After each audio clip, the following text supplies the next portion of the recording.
नमस्कार, मी पंजाब डक. आज आहे 30 जानेवारी 2026 आणि मी माझ्या शेतामध्ये या ठिकाणून महाराष्ट्रातल्या शेतकऱ्याला अंदाज देणार आहे. मागं म्हटलं होतं ना मी की 27-28च्या दरम्यान उत्तर महाराष्ट्राकडे पाऊस पडेल, तर तिकडे गारपीट देखील झाली आणि पाऊस देखील झाला आणि वादळ देखील झालं आणि शेतकऱ्याचं अतोनात नुकसान झालं. तर आता परत एकदा मी म्हटलं होतं ना, आता पुन्हा एकदा राज्यात वातावरण खराब होणार आहे.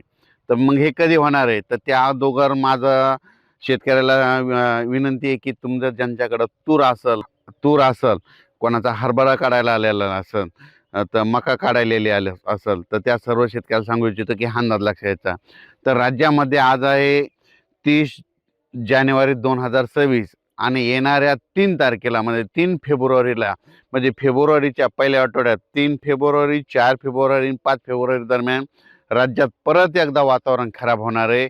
म्हणून हे अंदाज लक्षात घ्यायचा. मग ते नेमकं कुठं होणार आहे? तर तुम्हाला सांगू इच्छितो, राज्यात ते वातावरण पूर्व विदर्भ, पश्चिम विदर्भ, उत्तर महाराष्ट्रामध्ये ह्या 3 विभागामध्ये राज्यात वातावरण खराब होणार आहे. आणि 3 विभागामध्ये सगळीकडे पाऊस पडणार नाही, पण तुरळक भागात काही ठिकाणी पाऊस पडणार आहे. आणि मराठवाड्यात देखील काही भागात देखील तुरळक भागात येणार आहे. सर्वदूर मराठवाड्यात काही येणार नाही. त्याच्यामुळे हे अंदाज सर्व शेतकऱ्यांनी लक्षात घ्यायचा. पश्चिम महाराष्ट्रात फक्त ढगाळ राहील, म्हणून हे देखील पश्चिम महाराष्ट्रातल्या शेतकऱ्यांनी अंदाज लक्षात घ्यायचा. त्याच्यानंतर निपाणी, कर्नाटक, तामिळनाडू त्या तंबाखू शेतकऱ्यांना तुम्हाला सांगू इच्छितो की तुम्ही तुमचं तंबाखू काढणं चालू ठेवा, कारण की तुमच्याकडे काही हे पाऊस येणार नाही. हे फक्त पाऊस विदर्भातच येणार आहे. मग तुम्हाला एक सांगू इच्छितो, हे नेमका पाऊस कोणत्या कोणत्या जिल्ह्यामध्ये, जिल्ह्यातल्या काही भागामध्ये येऊ शकतो. तर तुम्हाला सांगतो, सुरुवातीला आपण बुलढाणा जिल्हा घेऊ. बुलढाणा जिल्ह्यामध्ये मेकर तालुका, त्याच्यानंतर नांदुरा, जळगाव, खामगाव, जळगाव जामोद, त्याच्यानंतर इकडं अकोला ह्या परिसरामध्ये तुरळक ठिकाणी 3, 4, 5च्या दरम्यान काही भागातच पाऊस येणार नाही, सगळीकडे पडणार नाही. म्हणून हा अंदाज बुलढाणा जिल्ह्यातल्या सर्व शेतकऱ्यांनी लक्षात घ्यायचा. रिसोडकडे देखील जाईल, वाशिमकडे देखील जाईल, शिरपूर जैनकडे देखील असणार आहे. त्याच्यानंतर ते पाऊस अमरावतीकडं, अकोल्याकडं तुरळक भागात पडणार आहे.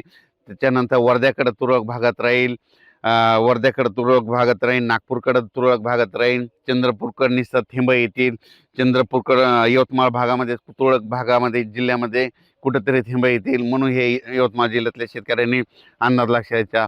हिंगोली जिल्ह्यात काही सगळीकडे पडणार नाही, काही भागातच तुरळक अंशातच थेंब पडतील. म्हणून हे लक्षात घ्यायचं. त्याच्यामुळे हिंगोली जिल्ह्यातल्याने काही चिंता करायची गरज नाही. नांदेड जिल्ह्यामध्ये फक्त ढगाळ वातावरण राहील, म्हणून नांदेड जिल्ह्यातल्या शेतकऱ्यांनी हा अंदाज लक्षात घ्यायचा. लातूर जिल्ह्यामध्ये फक्त ढगाळ वातावरण राहील, तिकडे काही पाऊस येणार नाही, त्यामुळे काहीच चिंता करायची गरज नाही. परभणी जिल्ह्यात देखील एवढा काही पावसाचा काही फरक पडणार नाही. फक्त परभणी जिल्ह्याचा जे इकडला भाग आहे, म्हणजे जिंतूर तालुका, शेलू तालुका ह्या पट्ट्यामध्ये तुरळक ठिकाणी कुठंतरी थेंब येतील, सगळीकडे पडणार नाही. त्याच्यामुळे परभणी जिल्ह्यातल्या शेतकऱ्यांनी हा अंदाज लक्षात घ्यायचा. जालना जिल्ह्यामध्ये भोकरदन, कन्नड, जाफराबाद, सिंदखेड राजा ह्या पट्ट्यामध्ये मात्र तिकडल्या भागात मात्र थेंब येणार आहेत. तिकडल्या शेतकऱ्यांनी म्हणजे तिकडल्या जालना जिल्ह्यातल्या त्या भागामध्ये पाऊस पडणार आहे, म्हणून हा अंदाज जालना जिल्ह्यातल्या शेतकऱ्यांनी लक्षात द्यायचा.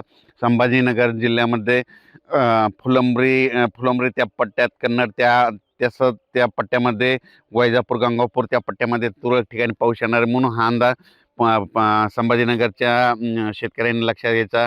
त्याच्यानंतर जळगाव जिल्ह्यामध्ये मात्र जळगाव जिल्हा, येरवंडूर, पारोळा बऱ्याच भागामध्ये पाऊस पडणार आहे. म्हणून जळगाव, नंदुरबार जिल्हा, धुळे जिल्हा, ह्या मालेगाव तालुका ह्या शेतकऱ्यांनी हा अंदाज लक्षात घ्यायचा.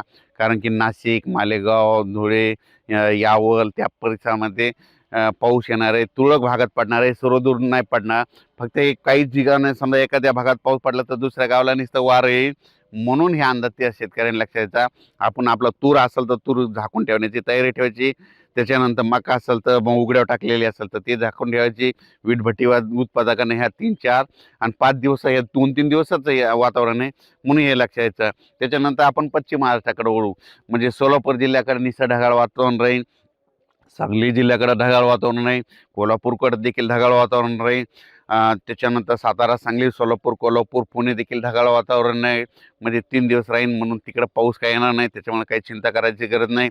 अहिल्यानगरकडं फक्त नेवासा, हे राहुरी ह्या पट्ट्यामध्ये, शिर्डी, राहता ह्या पट्ट्यामध्ये थोडं आभाळ येईल आणि तुरळक ठिकाणी कुठेतरी थेंब येतील म्हणून त्या भागातील शेतकऱ्यांनी देखील अंदाज लक्षात घ्यायचा. श्रीरामपूर भागातल्या शेतकऱ्यांनी देखील तुरळक ठिकाणी थेंबच येतील, सगळीकडे काही पाऊस पडणार नाही. त्याच्यामुळं हे देखील त्या शेतकऱ्यांनी लक्षात घ्यायचं. त्याच्यानंतर म्हणजे सांगायचं झालं तर हे पाऊस फक्त मध्य प्रदेशकडे पडत असल्यामुळं, मध्य प्रदेश म्हणजे बुरामपूर त्या पट्ट्यामध्ये, त्या पट्ट्यात गारपीट होत असल्यामुळं काय होणार आहे, त्याचा असर आपल्या महाराष्ट्रावर होणार आहे.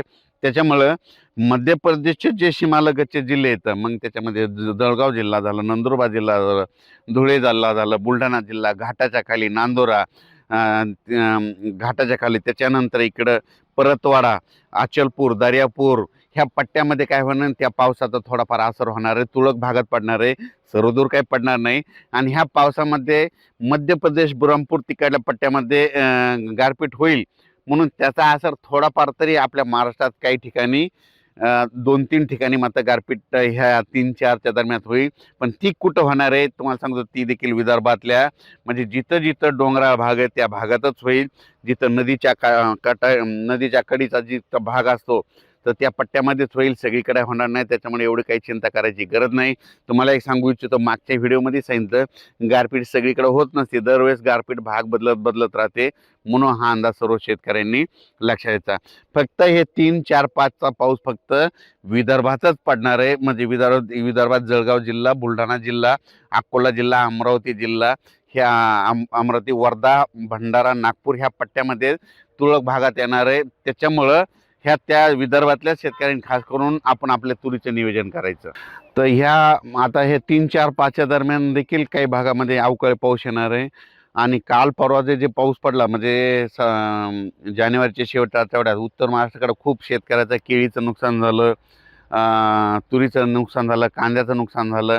माझी शासनाला विनंती की ते कमीत कमी पंचनामे करून त्या शेतकऱ्याला त्याची मदत तरी करावी म्हणून ही माझी सर्व शासनाला एक विनंती राहील.